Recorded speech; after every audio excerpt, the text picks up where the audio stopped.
No, scratch that. Take that out. Where are all my procrastinators at?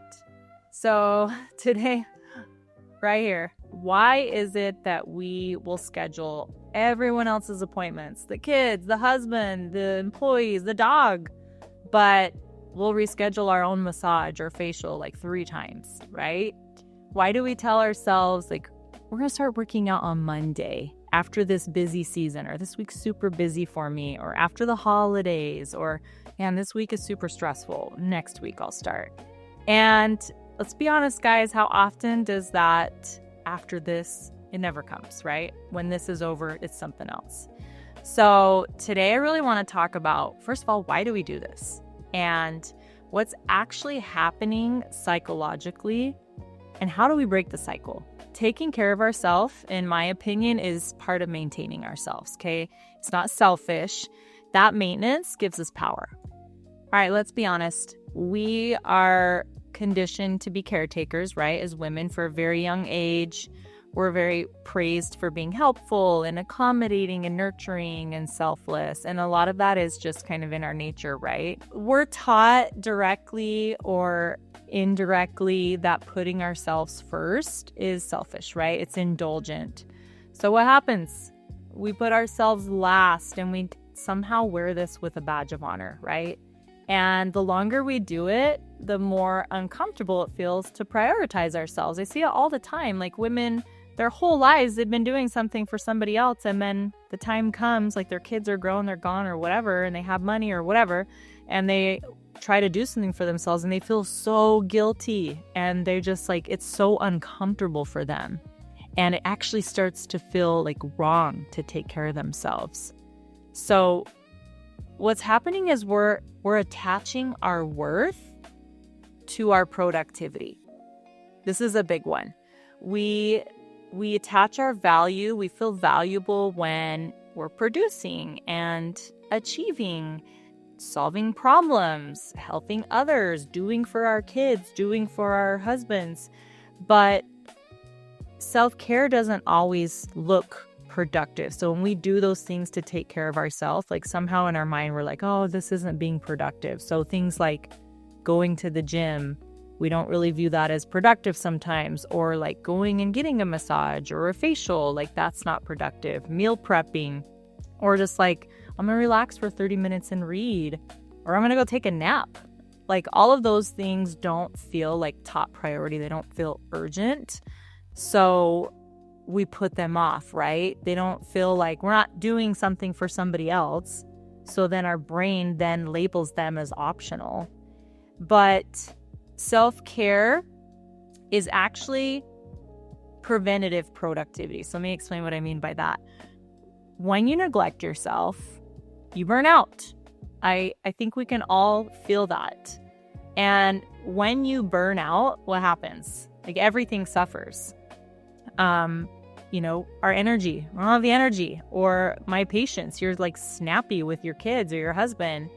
Your confidence levels plummet. Your health is huge. Like your relationships or your work, your business, whatever it is that you do for a living.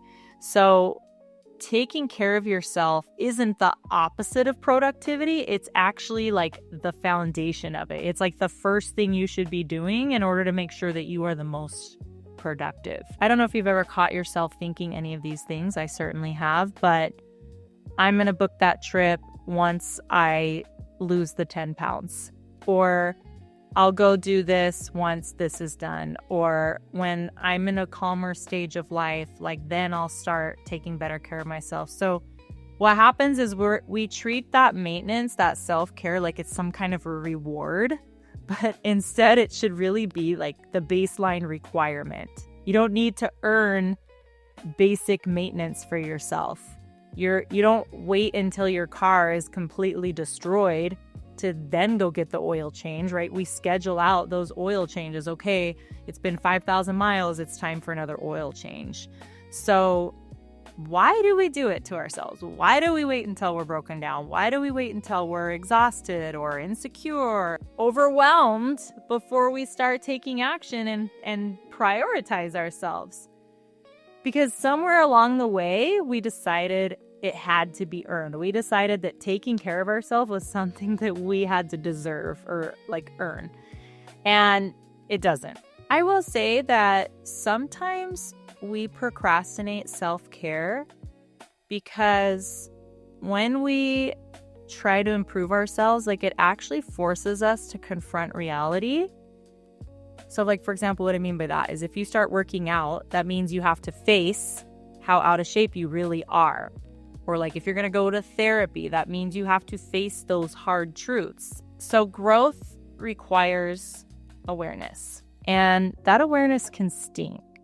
It doesn't feel good sometimes to like actually take ownership of the things that are going on in our lives. So we delay, not because we don't care, but because that change really requires us to be in the discomfort zone. And our brain loves to stay in the comfort zone. So we overcomplicate things. We think self-care has to be that hard 1-hour workout or that 10-step skincare routine, which I have to admit, I love my 10-step skincare routine, but it doesn't have to be that. Like it could just be some basics.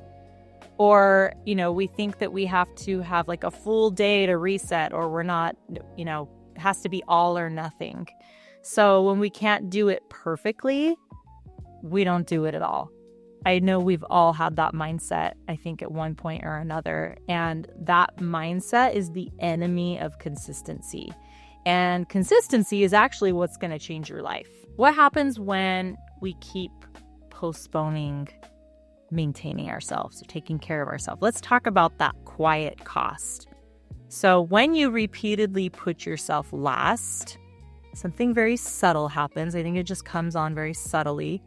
But we send our brains this message. Our brains are very powerful. We internalize those thoughts. And I believe it can make us feel like physically ill when we tell ourselves negative things. So when we tell ourselves, I'm not a priority, your confidence is going to erode. And that confidence isn't built by affirmations. Like you don't just be like, oh, I'm confident, looking in the mirror. It can help, but confidence is built by self-trust. So learning to trust yourself, keeping promises to yourself. I think it's easy for us to keep promises to other people and we follow through. But when it comes to ourselves, we don't keep our promises. And so what does that tell your brain? Like you don't trust yourself. You don't follow through, and your brain keeps the score.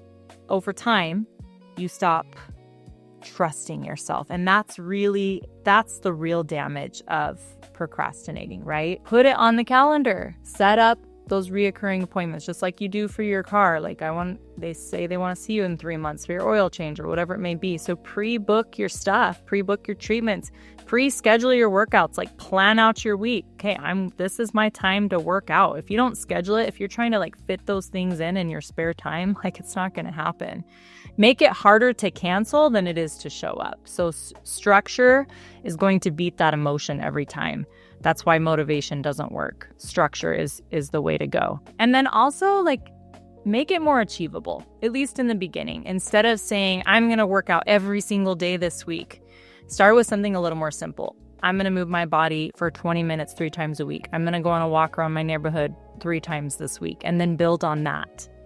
And same thing with nutrition. Like instead of just saying, oh, I'm going to cut out all sugar. Like we do this the holidays. We like binge on all the junk. And then January 1st, all of a sudden we're going to stop everything and we're just going to eat clean from there on. And it doesn't work like that. So just start with one goal. I'm going to hit my protein goal every day this week. And when you've mastered that, add something else in, right?